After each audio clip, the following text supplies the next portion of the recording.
우리가 오늘부터 살펴볼 민수기 11장 1절에서 19장 22절 단락은 민수기 1장에서 10장까지 기록된 광야 진군을 위한 완벽한 준비가 끝난 이후에 갑자기 이스라엘 백성들의 불평하는 이야기가 시작된다는 점에서 전혀 예상하지 못했던 부정적인 반전의 이야기라고 볼 수 있습니다. 하지만 이러한 우발적인 전개는 구약의 전체 문맥에서 볼 때 그렇게 이상하지는 않습니다. 왜냐하면 구약 성경에는 하나님의 아름다운 사역 뒤에 인간의 완악한 모습들이 계속해서 교차하여 등장하기 때문에 그렇습니다. 따라서 우리는 이러한 구약의 전체적인 문맥 가운데 성공적인 광야 진군 준비에 이은 광야에서의 실패 이야기를 이스라엘의 불평과 불신, 불순종에도 불구하고 하나님은 여전히 그 실패한 진영 한가운데 머무시면서 이스라엘을 신실하게 성공적으로 인도하신다는 관점에서 해석하는 것이 바람직합니다. 이것이 바로 구약에 교차되는 구조입니다. 하나님의 아름다운 사역, 그 뒤에 이스라엘의 불평과 불만, 그리고 불신, 그 이후에 하나님께서 또한 은혜를 주심으로 이들을 다시 하나님의 나라 백성 삼으시는 역사, 이것이 바로 구약의 전체적인 큰 문맥이라고 보시면 되겠습니다. 이런 관점에서 오늘 본문을 볼 때 첫 번째로 디베라에서의 원망하는 모습이 1절에서 3절에 나오고 있습니다. 이스라엘 백성들은 광야 행군 준비를 모두 마쳤고 구름의 사인에 따라서, 그러니까 구름이 떠오르면 행군하고 멈추면 서야 되는 이런 약속에 따라 이제는 가나안에 별 문제 없이 금방 들어갈 것처럼 보였습니다. 하지만 바로 이때 예상하지 못한 문제가 발생했는데, 왜냐하면 이스라엘 백성들이 악한 말로 하나님과 모세를 원망했고 이것을 하나님께서 들으셨기 때문입니다. 1절에 보면 여호와께서 들으시기에 백성이 악한 말로 원망하며 여호와께서 들으시고 진노하사 여호와의 불을 그들 중에 붙여서 진영 끝을 사르게 하시매. 여기서 원망했다라는 것은 하나님과 모세를 의심했다, 하나님과 모세를 신뢰하지 않았다라는 불신앙의 행동입니다. 이에 하나님은 진노하십니다. 그래서 경고의 의미로 불을 내려 진을 조금 태우셨습니다. 이에 사람들이 너무나도 놀라서 하나님의 그 경고의 임재를 바라보면서 모세에게 기도를 부탁했고, 모세가 기도하자 불이 꺼졌고 그곳 이름을 그래서 디베라, 불붙었다라는 뜻으로 짓게 됩니다. 이때 이스라엘 백성들이 무엇 때문에 하나님과 모세를 원망했는지 그 이유와 원인은 나오지 않습니다. 왜냐하면 그 이유가 중요한 것이 아니고 이스라엘 백성들이 하나님과 지도자 모세를 원망하기 시작했다라는 것이 중요하기 때문입니다. 그리고 이것이 바로 애굽 시절에 이스라엘 백성들의 몸에 밴 노예 근성이었습니다. 노예 근성은 철저히 자신의 인생을 스스로 책임지려 하지 않습니다. 그래서 늘 하나님 탓, 남 탓, 지도자 탓만 하는 것입니다. 이것이 바로 몸은 출애굽했지만 여전히 애굽의 노예 근성이 남아있는 이스라엘 백성들의 영적인 수준이었습니다. 따라서 우리는 출애굽기와 민수기, 신명기를 통해 광야를 걸어가는 출애굽 1세대가 어려움만 생기면 하나님을 원망하고 모세를 원망하는 이런 모습을 보면서 왜 이들은 이렇게 여전히 이런 모습을 하고 있을까라는 것을 좀 생각할 필요가 있습니다. 이런 점에서 우리는 어떻습니까? 예수 그리스도의 십자가 공로를 통해 오직 믿음으로 구원은 얻었지만 여전히 성화가 더디게 이루어지므로 죄성이 남아있어 문제만 생기면 하나님 탓, 이웃 탓, 남 탓, 지도자 탓 하면서 원망과 불평을 쏟아내고 있는 것은 아닌지를 한번 들여다봐야 될 것입니다.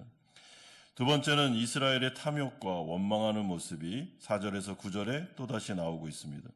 하나님의 불의 경고에도 불구하고 이스라엘 백성들은 이제 한술 더 떠 탐욕을 부리며 울면서 하나님을 원망하기 시작했습니다. 4절에 그들 중에 섞여 사는 다른 인종들이 탐욕을 품으며 이스라엘 자손도 다시 울며 이르되 누가 우리에게 고기를 주어 먹게 하랴.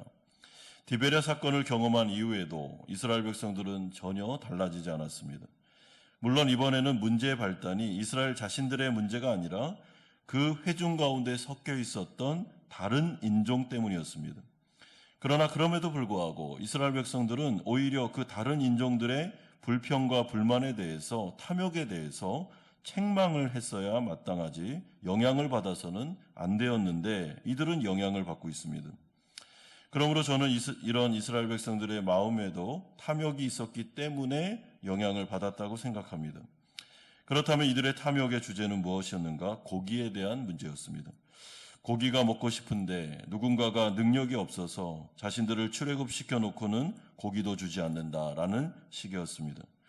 그러면서 이들은 정말로 하지 말아야 될 말과 생각과 애굽 시절을 부러워하는 마음을 가지고 토로하고 있습니다. 5절에 우리가 애굽에 있을 때에는 값없이 생선과 오이와 참외와 부추와 파와 마늘들을 먹은 것이 생각나거늘 이제는 우리의 기력이 다하여 이 만나 외에는 보이는 것이 아무것도 없도다.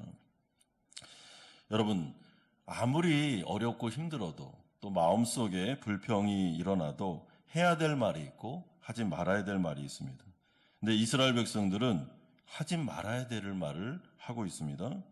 고기를 못 먹는다는 이유로 지금보다 애굽의 노예 생활이 좋았다라고 말하고 있습니다. 여러분, 이것을 지금 우리 식으로 이야기하면 무슨 말인가 하면 왜 우리를 하나님이 구원해 놓고 책임도 못 지면서 우리에게 구원을 베풀어 놓고 이렇게까지 힘들게 하느냐라는 말과 똑같습니다. 근데 이런 말은 하면 안 되죠. 예수 그리스도의 십자가를 통해서 그 독생자의 희생을 통해서 우리를 구원하셨는데 그래서 죄의 사슬을 끊고 해방시켜 이제 하나님 나라 백성을 삼았는데 구원이 사실은 성도들에게 주어지는 전부의 은혜인데 그 은혜를 잊어버린 채 아니 구원만 하면 뭐해? 먹을 것도 안 주고 이렇게 고난만 주고 힘든데 차라리 그냥 구원 안 받고 그냥 잘 사는 게 낫지 않을까라는 말을 하는 것과 똑같은 것입니다.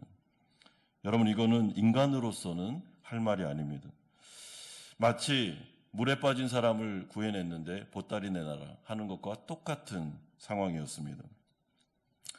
이에 민수기 저자가 7절에서 9절을 통해서 하나님께서 이들을 건사하지 않은 게 아니다라고 말해주고 있습니다. 만나에 대한 이야기를 길게 해줍니다. 만나는 결코 맛없는 음식도 아니었고 하나님이 출애굽한 이스라엘 백성들을 책임지지 않으신 것도 아니며 때에 따라 만나로 먹이셨고 그들에게 필요를 채워주신 분이 하나님이셨다라고 말씀하고 있습니다. 따라서 무슨 말입니까? 이러한 이스라엘 백성들의 불평을 볼 때 이들은 사실 구원에는 별로 관심도 없는 오직 이 세상에서 잘 먹고 잘 사는 문제에만 관심이 있는 거듭나지 못한 사람들이구나라는 것을 폭로하고 있는 것입니다. 그래서 이런 배은망덕한 불평과 불만과 원망의 목소리가 나오고 있는 것입니다. 그러므로 우리는 한 사람의 말과 행동을 보면 그 사람의 가치관과 세계관과 영혼의 상태를 알 수 있습니다. 왜냐하면 거듭난 성도는 아무리 어렵고 힘들어도 하지 않는 말과 행동이 있기 때문입니다. 그것은 왜 저를 구원하셨습니까? 이렇게까지 힘들게 만들려고 구원한 겁니까? 라는 말은 해서는 안 되는 말이죠. 따라서 성도에게 있어 구원과 영생은 전부입니다. 여러분, 구원 외에 다른 것은 다 덤에 불과한 것입니다. 그것도 하나님의 주권에 달려있는 하나님께서 주실 수도 있고 안 주실 수도 있는 덤입니다.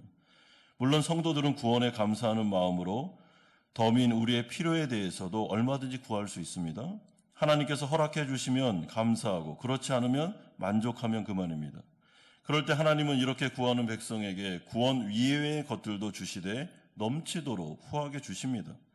왜냐하면 이 백성은 세상의 모든 것들을 주셔도 타락하지 않을 것을 알기 때문에 그렇습니다. 이에 사도 바울은 로마서 8장 32절을 통하여 자기 아들을 아끼지 아니하시고 우리 모든 사람을 위하여 내주시니가 어찌 그 아들과 함께 모든 것을 우리에게 주시지 않겠느냐라고 반문하고 있습니다. 그러므로 이런 불평과 불만은 사실은 그 고기에 대한 문제였지만 사실은 하나님에 대한 불신이었고 모세를 향한 불신이었음을 우리는 알게 됩니다. 그러므로 마지막 세 번째로 모세의 탄식과 기도가 10절에서 15절까지에 나오고 있습니다. 이에 모세는 여태까지 맺혔던 자신의 심정을 드디어 하나님께 토로합니다. 출애굽 10가지 재앙을 일으켰을 때 이스라엘 백성들이 하나님과 모세 자신에게 했던 그 여러 가지 어려운 일들, 그리고 출애굽한 이후에 지금 여기까지 오는 순간까지 있었던 여러 가지 목회적인 어려움을 가지고 이제는 하나님 앞에서 그가 기도하고 있습니다. 그 핵심이 바로 이렇게 완악한 이스라엘 백성들을 책임지고 싶지 않다는 호소였습니다. 마치 제가 왜 굳이 이런 어려운 일을 해야 됩니까? 매일같이 저를 향해 고기 내놓으라, 이것 달라 저것 달라 불평하는 이 백성들을 제가 어떻게 이끌어야 되겠습니까? 저는 능력도 없고 별로 할 마음도 없는데 왜 저를 여기까지 데려오셨습니까? 라는 원망이었습니다. 이에 모세는 여태까지의 자기의 마음속에 있었던 어려움을 하나님께 그대로 다 쏟아내놓고 있습니다. 어떻게 해야 되겠습니까? 이 문제를. 매번마다 불평하고 불신하고 그런데 어떻게 이들을 가나안 땅까지 데려갈 수 있겠습니까? 라는 마음입니다. 이에 대해서 저는 모세의 이러한 마음이 10분 이해가 됩니다.